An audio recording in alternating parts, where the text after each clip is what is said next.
Good morning. I'm doing it slightly earlier than usual for this recording, so I'm still in my PJs and my dressing gown, nice and cosy. But it looks like it's going to be a beautiful day, so I hope you have a good time. Right, so Joe had made it into the Three Bears' house, and his sisters Moonface and the bears and Goldilocks have just come back, having seen the light and come out of the blizzard. So, chapter 11, more and more surprises. There doesn't seem to be anyone here, said Bessie, cautiously looking round. Well, who lighted that candle? Asked Moonface, his big round face looking anxious. We didn't leave it lighted. Suddenly the father bear gave an angry growl and pointed to his chair.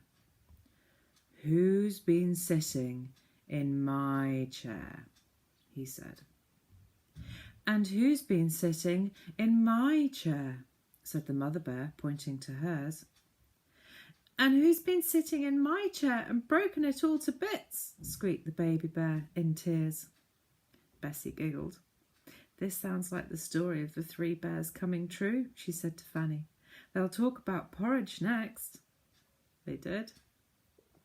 Who's been eating my porridge? Said the father bear angrily. And who's been eating my porridge? Said the mother bear. And who's been eating mine and gobbled it all up? Wept the baby bear, scraping his spoon around the empty plate. It's all very mysterious, said Moonface. Somebody lighted the candle. Somebody sat in the chairs. Somebody ate the porridge. But who?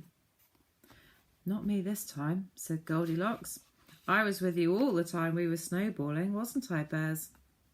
You certainly were, growled the father bear, patting the little girl on the back. He was very fond of her. I wish we had found poor Joe, said Bessie. Whatever will he be doing in this horrid cold land?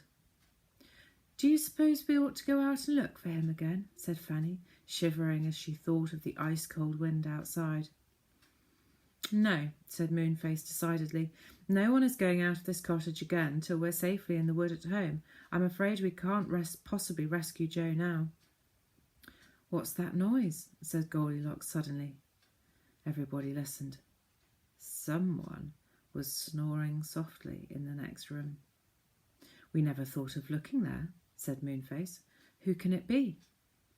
Shh, said Goldilocks. If we can catch him asleep, we can tie him up and make him a prisoner easily. But if he wakes up, he might be fierce. They tiptoed to the door of the bedroom. One by one, they squeezed through. Who's been lying on my bed? Said the father bear in a growly voice. Shh, said Moonface crossly. Who's been lying on my bed? Said the mother bear. Shh, said everyone. And who's been lying on my bed and is fast asleep there still? Said the baby bear. Everyone stared at the cot. Yes, there was someone there, someone in a white bearskin. Was it a polar bear? It's a white bear, said Moonface, half frightened. Tie him up before he wakes, said the father bear. He's an enemy now. Goldilocks got a rope out of the kitchen cupboard. Moonface went one side of the cot, and the father bear went the other. The rope held between them. They nodded to one another. In a trice, both bent down, caught hold of the sleeper, and twisted the rope tightly around him. He's caught, said Moonface joyfully. Joe awoke with a jump. Who had got him? Had the magic snowman caught him again? He began to shout and struggle. Moonface tied him more tightly. And then Bessie and Fanny saw his face and yelled out loudly, Moonface, it's Joe, it's Joe, oh, it's Joe. They rushed to the cot and flung their arms round Joe. The boy was too astonished to speak. He got out of the rope and hugged his sisters. How did you get here? He asked. How did you get here? Cried Bessie and Fanny. Come into the kitchen and we'll all have some hot porridge and milk, said Goldilocks. We can talk then and get warm. So Joe went with the others, all chattering loudly about everything. Goldilocks ladled out porridge into blue bowls and made some cocoa. Soon everyone was putting sugar or treacle on porridge and drinking cocoa. Joe poured some milk over his porridge and smiled joyfully at everybody. "What an adventure this has been," he said. "Shall I tell my tale first, or will you tell yours?" He told his, and then Bessie told how Moonface had gone to the three bears for their help and all about the fierce battle. "It's a pity about the battle," said the father bear mournfully. "The white bears are cousins of ours and have always been friendly. Now they seem to be enemies." "Let's hope they don't discover our cottage," said Goldilocks, eating her hot porridge. "Moonface, hadn't we better make some magic and get back to the wood?" Plenty of time," said Moonface, pouring himself out another cup of cocoa. But there wasn't plenty of time, for just at that moment Goldilocks gave a scream and pointed to the window. "Someone looked in," she said. "Don't be silly," said Moonface. "I'm not," said Goldilocks. "I tell you, somebody looked in. Who could it be?" "The handle of the door is moving," yelled Moonface, and he leapt to the door. In a trice he had locked it and bolted it. The father bear got up and went to the window. He looked out into the snowstorm. "I can't see anything," he said. And then he growled loudly, "Yes, I can. I can see the white bears. They have surrounded our cottage. Now what shall we do?" "Well, they can't get in at the door, and they certainly shan't get in at the window," said Moonface, looking fierce. The door shook, but it held well. Someone battered on it. "We shan't let you in," yelled Joe. "If anyone tries to open the window or break it, I'll hit him with this kettle," shouted Moonface, who had caught up the kettle and was dancing about with it. "Moonface, that kettle has got hot water in it," said Fanny. "Do be careful. You drop some of it on me." "I'll pour it down the neck of any bear that dares to come in here," yelled Moonface, spattering the room with steaming drops. "Oh dear," said Bessie. "Hide behind the bed, Fanny. It seems to me that Moonface is almost as dangerous as the bears." The father bear dragged the big table across the door. Things were getting exciting. Joe and the girls were frightened, but they couldn't help feeling terribly thrilled too. Whatever was going to happen next? "Oof, oof," boomed the big bears outside, but they couldn't get in at the door or window. But they found another way.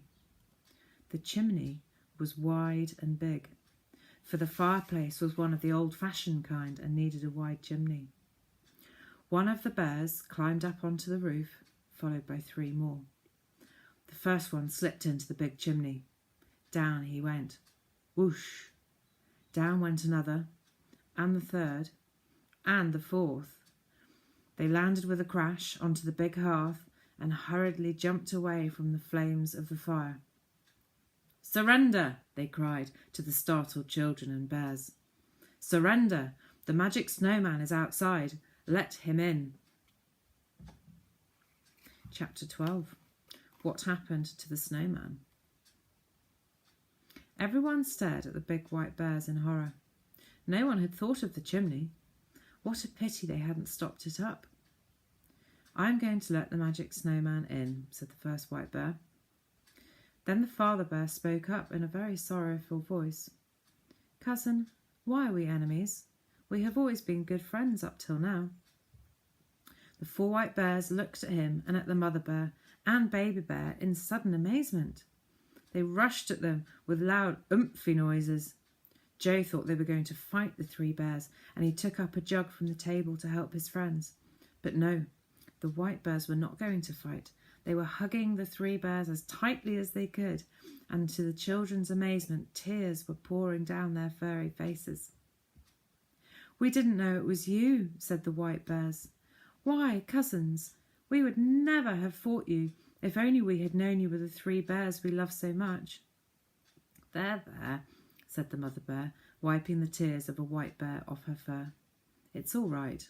But for goodness sake, tell the other bears we're friends. We don't want the front door battered down. Moonface opened the door and yelled out of it, "Bears, it's all right. This is the cottage of your cousins, the 3 bears. We're friends." But the white bears didn't answer or come in. Instead, a big white shape came up and squeezed through the door. The magic snowman. A chill fell over the little room. The white bears were frightened of him, for he was their master. He shut the door and glared at everyone out of his stone eyes.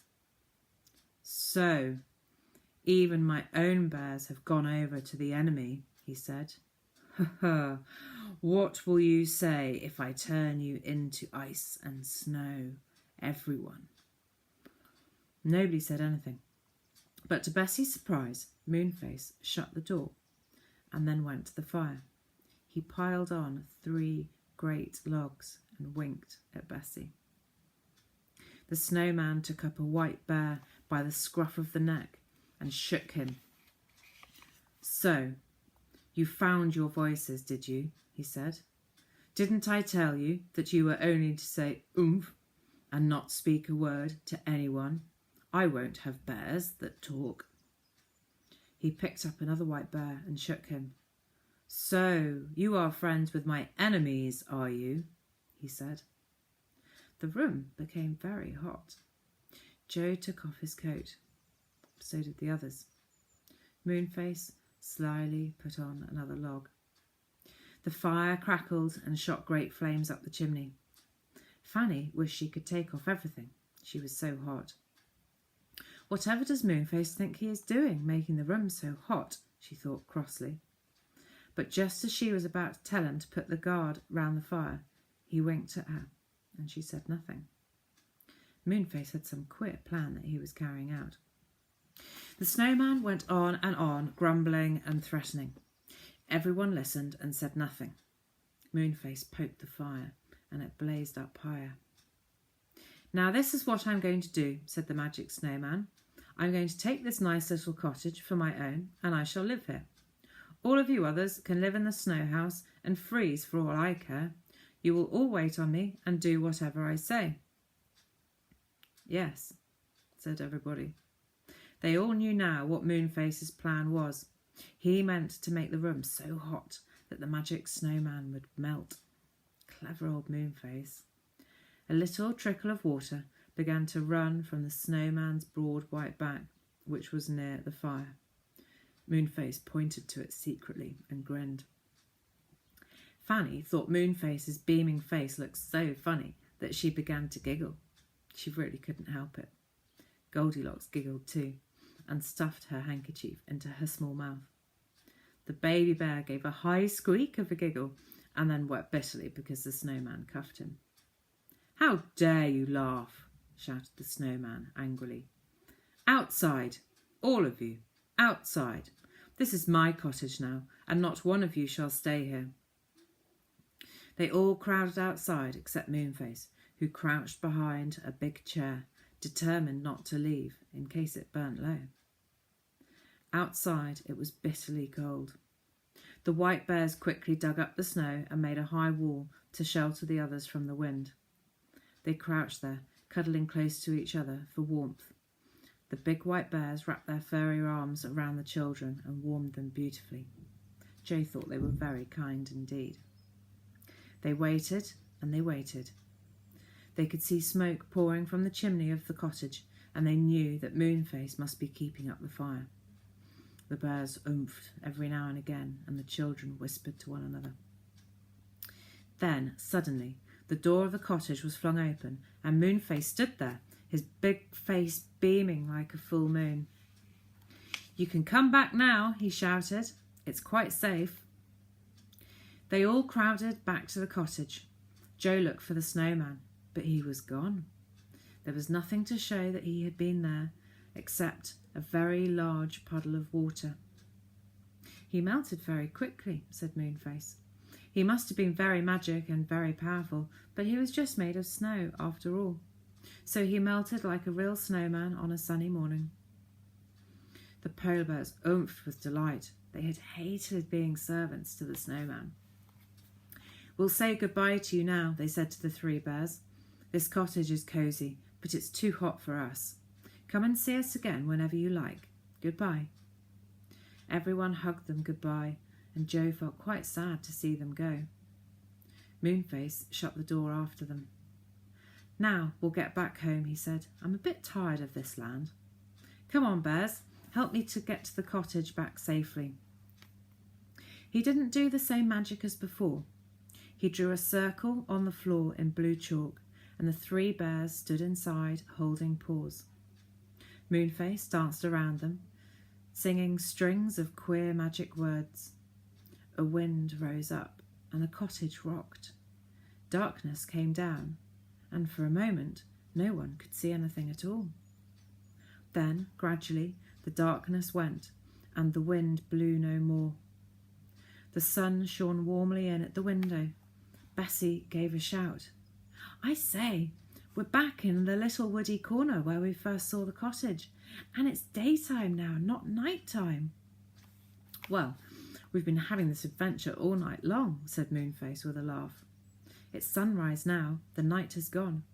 You'd better hurry off home, children, or you'll be scolded for leaving your beds at night." They hugged Goldilocks and shook hands with the 3 bears. "We'll come back and see you sometime," said Fanny. "Thank you so much for all your help." Goldilocks and the bears stood at the door and waved goodbye as Moonface hurried the 3 children away down the lane to catch the train back to the Enchanted Wood.